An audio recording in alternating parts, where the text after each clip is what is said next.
Ok,ខ្ញុំ demo version tool version ថ្មីចឹង version ថ្មីរបស់យើងគឺ3.2.0ហ្នឹងហើយចឹងខ្ញុំមាន fix bug ខ្លះ add function ថ្មីបន្ថែមខ្លះហ្នឹងហើយអូខេចឹងទី1តកតងមួយការ fix របស់ខ្ញុំតកតងមួយ search limit ចឹងខ្ញុំបើក tool សិន version មុនវាជាប់ limit ពេលដែលយើង search នៅកន្លែង home ID ដូចជា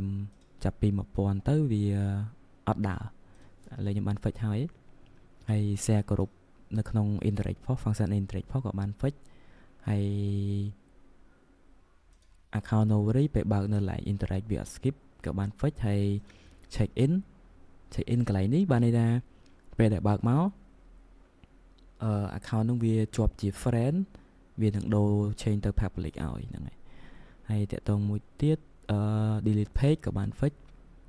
delete page នឹងច្រើន version ដែលខ្ញុំ fix ត្រូវខ្លះអត់ត្រូវខ្លះដូចជា LD ដើរទូរស័ព្ទខ្លះអត់ដើរត្រូវតែអានេះខ្ញុំសង្កេតថាវាដើរត្រូវអស់ហើយហ្នឹងហើយបន្តមកទៀត Open VPN version មុនអត់ដើរខ្ញុំបាន fix ដើរវិញហើយអានេះតកតងមួយ set up environment ហើយនឹងcheck set up អញ្ចឹង version ថ្មីនេះខ្ញុំ update នៅក្នុងនេះពេលដែលបើក tool មកវានឹង update version ថ្មីឲ្យ set up environment នេះអញ្ចឹងវាចេញ version ថ្មីចេញទម្រង់បែបនេះ check main check environment ហើយនឹង set up អញ្ចឹងបើសិនជាករណីយើងបើក tool មកវានឹង load បើសិនជាករណីវា load error environment អញ្ចឹងយើងត្រូវ set up បើកអាហ្នឹងមកយើងគ្រាន់តែត្បូងយើងចុច set up បើសិនជាអត់ចេញ working ចេះទេយើងចុច set up environment ហើយ restart computer ទៅវាដើរត្រូវវិញ tool ហ្នឹងហើយតែបើចេញ working ចេះអានេះវាបើក tool ចេញធម្មតាត្រូវអត់អីទេហ្នឹងហើយអញ្ចឹងអានឹង version ថ្មីដែលខ្ញុំ fix ស្រួលឲ្យដឹងទាំងអស់គ្នាពេលដែលយើងដូរ tool ដូរអីចឹងទៅ environment អត់ត្រូវគ្នាបើក tool អត់ចេញទេហ្នឹងហើយអញ្ចឹងបន្តមកទៀតតកតងមួយ download រូបភាពអញ្ចឹង download រូបភាពរបស់យើងខ្ញុំដាក់នៅកន្លែងនេះដែលសារវាស្រួលមើលចង់ដឹងថា account ឬក៏ page របស់យើងមាន profile មានអីហើយនៅអញ្ចឹងរបៀបប្រើរបស់វាយើងចង់ download លើ account ណាយើង select លើ account ហ្នឹងហើយ select វាមក select account ចេះឲ្យវាជាប់ tick ចេះហ្នឹងហើយ tick ហើយមើលស្ដាំយើងចង់ download នៅនេះក៏បាន download នៅ Chrome ក៏បានអញ្ចឹងឥឡូវខ្ញុំ download នៅនេះអូខេអញ្ចឹងពេល download ហើយគ្រាន់យើងចុច load មកអញ្ចឹងវានឹងបង្ហាញរូប profile យើងនៅនេះអញ្ចឹងឧទាហរណ៍ថាពេលដែលយើងupdate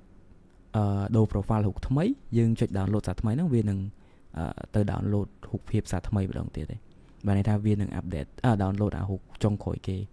ហ្នឹងហើយឬក៏យើងចង់ download នៅកន្លែងនេះក៏បានដែរចាំខ្ញុំ select account ហើយ select page កន្លែងនេះខ្ញុំ set អានេះ working សិនហ្នឹងហើយអញ្ចឹងយើងតម្លាក់វាមក Chrome យើងចង់ download នៅនេះក៏បានដែរអញ្ចឹងខ្ញុំ add នៅក្នុងនេះដែរអូខេអញ្ចឹងពេល download ហើយយើងគ្រាន់តែចុច load មកអញ្ចឹងវានឹងបង្ហាញរូប profile យើងនៅក្នុងនេះអញ្ចឹង page ដូចគ្នា page ក៏អាច download រូបបានដែរអញ្ចឹងឥឡូវខ្ញុំ tick វាមួយសិនបានអាច download បាននេះអញ្ចឹងអានេះ page របស់ខ្ញុំហ្នឹងហើយអញ្ចឹងអានឹងតកតងមួយ download រូបភាពយើងស្រួលមើលថា account ឬក៏ page របស់យើងមាន profile អីហើយនៅអញ្ចឹងទៅហ្នឹងហើយអូខេបន្តមកទៀតតកតងមួយ display config display profile អូខេអាហ្នឹងតកតងមួយអា display view នេះ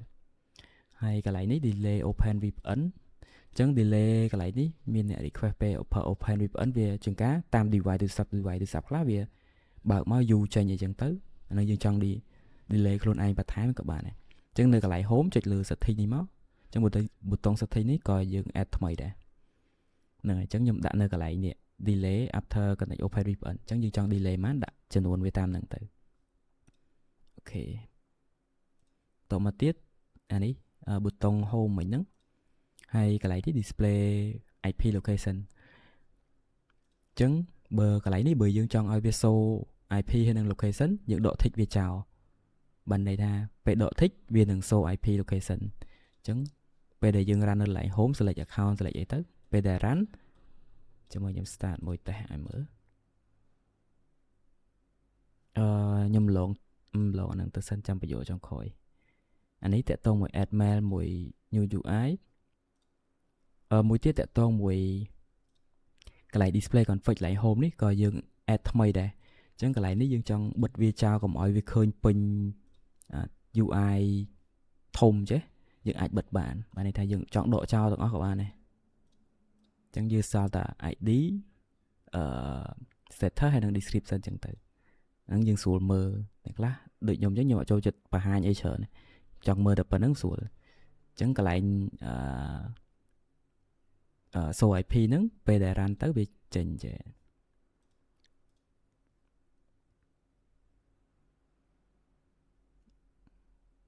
នេះអញ្ចឹងពេលដែល display ទៅវានឹង load IP ហើយនឹងរត់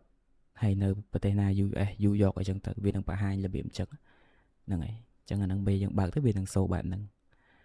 ហ្នឹងហើយអញ្ចឹងដូចជាមានតែប៉ុណ្្នឹង version 3.7របស់យើងមានតែប៉ុណ្្នឹង